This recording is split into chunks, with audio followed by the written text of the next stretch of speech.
But speaking of death, let's keep the theme of death going. Let's. I want to bring up a special friend who comes here very often, who's very interesting, and we should have often talked to him.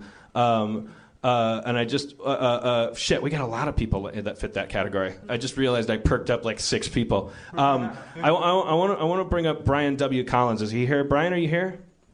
No. Okay, that's good actually. Okay, you know why? Because we have a replacement for him. Yeah. How about Doug Benson, everybody? Welcome, Doug Benson.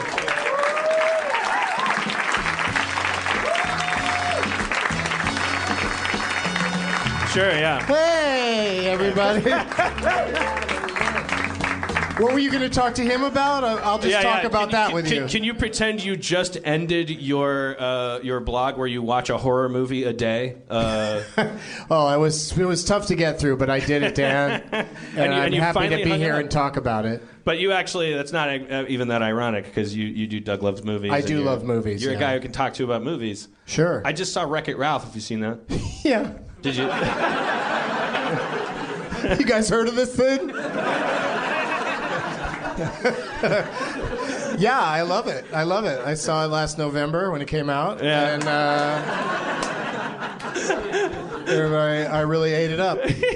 My podcast is called Dan Likes Movies. Kind of. Dan gets around catches up with to them movies. eventually. Yeah. Dan likes some of his screeners. Yeah. Dan has Netflix. Dan gets sick once a year. It got me, man. I was bawling like a maniac. Oh, you watched it you took a break from Gene Hackman to watch Wreck-It Ralph? I just watched it today with my girlfriend, yeah. It killed me. God, it got me good. What do you think Gene Hackman looks like, just not to change the subject on you, but what do you think he looks like right now? When was Welcome to Mooseport? Which should not be his last movie, first of all. I didn't. That was Ray Romano, right? Yeah. I didn't see that, and I didn't see him in the trailer, so I don't even. He did Tenenbaums, which is like not only a great movie, but his performance is amazing. And then Welcome to Mooseport was his swan song. Do you think he's on hard health or something? Do you think he's? I just think he is he Shatnering? To completely stop acting, and he doesn't even do voiceovers for Lowe's or whatever it was he was doing. Oh yeah. So I think he's like. Remember when Henry Fonda showed up On Golden Pond, and it was like, holy fuck, what happened to him? Because he didn't do a movie for 10 years, and then he showed up crazy old. Mm-hmm. When's Gene Hackman going to do that? Yeah, is my question. Well, it seems like he's been doing that since the 70s. I mean, he's sort of like the Betty White of men. Like he like in the 70s, which was cool. Like I was showing my girlfriend, like we went on this kick of like, let's watch 70s movies, because she's 29, 28. Wait, Aaron, what did you just turn? 28. Yeah. Hi, Aaron. I thought you said bye, Aaron, because yeah. See ya. What color are your eyes? Get out of here, youngin. I was explaining to her, like, man, look at Donald Sutherland. Look at him. Look at Donald Sutherland. He was a leading man. He was a sex symbol in the 70s. That's how few people on the planet there were. It was such an amazing time. He and Elliot Gould. Yeah, Elliot were the top 2 movie stars. And who else? Alan Arkin. God damn it. Well, there was somebody who was in a Raymond Chandler thing. Was it Elliot Gould? Yeah, I think it was Elliot Gould. It was like The Long Good Night or something that. Yeah. God damn it, Long Goodbye. Goodbye. It was The Long something. And there was God, it was like guys like your dad. There was like guys with beards and checkered shirts, and like I long for those days. Like to Well, you're bringing it back. Like to go back to make a brief stop in the 80s and be a rap sensation by rhyming me with free and saying ha ha ha ha ha for the rest of the lyrics, but then straight back to the 70s where I would be a sex symbol just for a little bit, in like a horror movie. I'd be like the lumberjack that came by and was like, what's going on? What's the problem? The mercury poisoning's making bears bigger. I'll check it out. But first I'm gonna fuck her and her. Then I'm going to wrestle that bear. So I watched one horror movie a day? Is that what I did? Yeah, and then I wrote a blog about it? Your name's Brian W. Collins. I think your blog is probably called horrormovieaday.com, I'm going to assume. Does anyone know that that's true? Yeah. Okay. Is that Brian Collins? That's Brian Collins' lawyer. And does he love all of them, or is he critical of them? I think it's safe work? to say he's a huge fan of the genre in general, to the point where he's willing to tolerate warts and all. That he recognizes good ones and bad ones. There's a lot of warts in that genre. Doug, what is your movie schedule like? How do you intake that many movies? Are you always in the theaters? Like, how do you? Are you... No, I just have them implanted in my brain. Oh yeah, cool. Yeah, right now I'm watching Brave. So sweet. Oh, I cried. Finally getting around to that. Yeah. Oh yeah, when the bear eats the salmon, fucking that got me.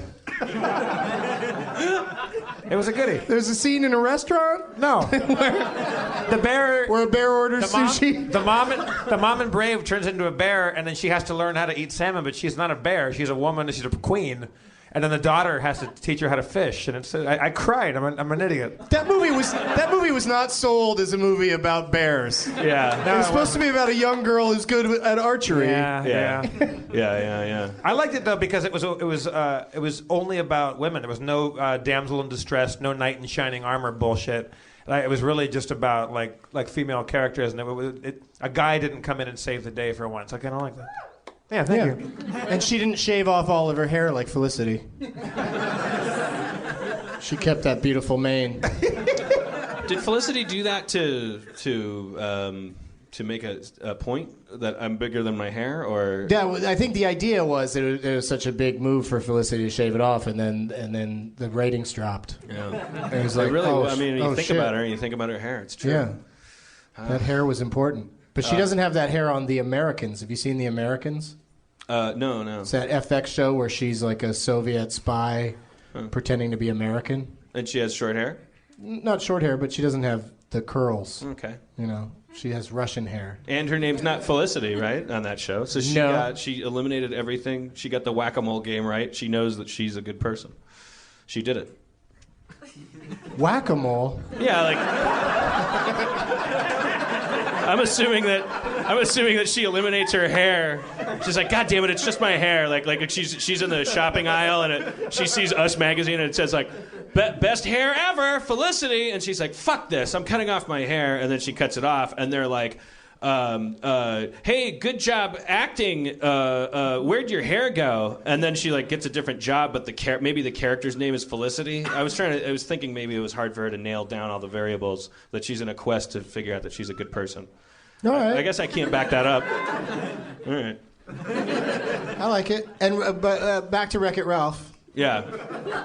Good movie. You enjoyed it? I did.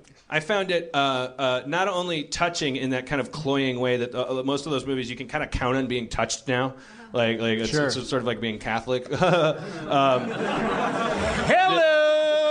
it's in the way that you use it. You can kind of, I mean, to the point where they can actually make you well up, and you're kind of like, now we take that for granted. We're going, I'm going Pixar tear coming down. It's just, the guy is such good animation. I can tell how alone he is. But it's it's another thing to have that, and then also it's kind of profound. I thought there's I don't know. It's sort of there's a social subversiveness to it.